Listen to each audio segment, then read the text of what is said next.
ढेंकानाल जिला कंकड़ाहाड़पल्ली आदिवासी अधुषित आकांक्षी ब्लॉक आकांक्षा पूरण पर अंटा भिड़िछंती राज्य सरकार। विभिन्न उन्नयनमूलक कार्यर भित्तिप्रस्तर स्थापन सहित यार समीक्षा करिसेंती राज्य सरकारक मंत्री संपत चंद्र स्वाई।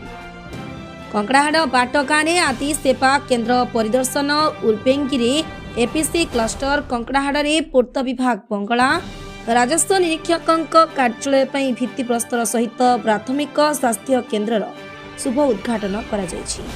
आगामी 2 वर्ष भितर कंकड़ाहाड़ ब्लॉक को राज्यर अन्य ब्लॉक भली एक विकसित ब्लॉक करबा पई सरकार प्रतिश्रुतिबद्ध। लोकंक सरकार रे विकसित हेबाकू जाउछि आकांक्षी कंकड़ाहाड़ ब्लॉक। एही कार्यक्रम रे ढेंकानाल सांसद रुद्र नारायण पाणी, परजंग विधायक विभूति भूषण प्रधान, कामाख्यानगर विधायक शत्रुघ्न जेना, जिलापाल आशीष ईश्वर पाटिल प्रमुख उपस्थित थिले।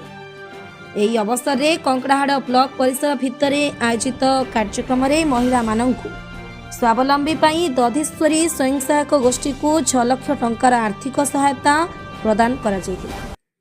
सेबरे आदिवासी लोकंकु जंगल जमी पट्टा मध्य बंटन करा जायतिला।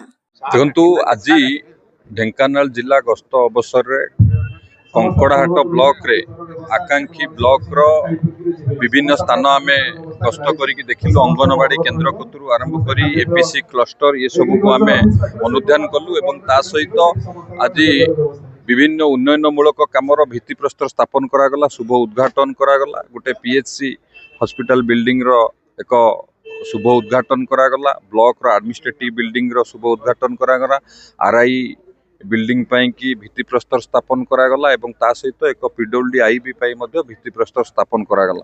निश्चित भाव में ये सब कार्यक्रम हेले ये अंचलर विकास क्षेत्र रे ये सहायक हबो आगु को बढ़िबा पई। ता सहित ये कंकड़ाहाट ब्लॉक किभली भाव में आहुरी विकसित हबो सेति पई आम सरकार केंद्र सरकार राज्य सरकार समस्तंकर उद्यम रही किभली भाव में आगु को बढ़िबो। विभिन्न योजना मध्य करा जाउची।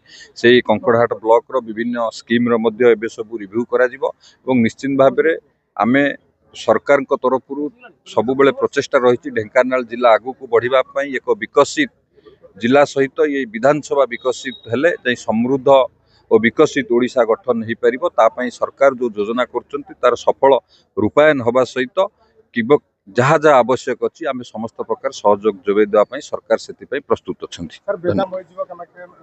देखु वेदांत एठी जो शिल्प प्रतिष्ठा करिबो ता पई माननीय मुख्यमंत्री high level clearance authority committee रे अनुमोदन दे सारचंती। तार सब विभिन्न प्रक्रिया अवस्था रे अप्रूवल पाई की फॉर्मालिटी चली सी सब शेष होला परे ये जिल्ला रे तार कार्यक्रम आरंभ हबो। और निश्चित भाव में वेदांत रो इन्वेस्टमेंट जो ढेंकानाल जिल्ला रे हबो हेला परे निश्चित भाव में नुआ रोजगार सृष्टि हवा सहित ये विधानसभा ढेंकानाल जिल्ला रे विकास क्षेत्र एक नुआ अध्याय जोड़ी हबो। धन्यवाद।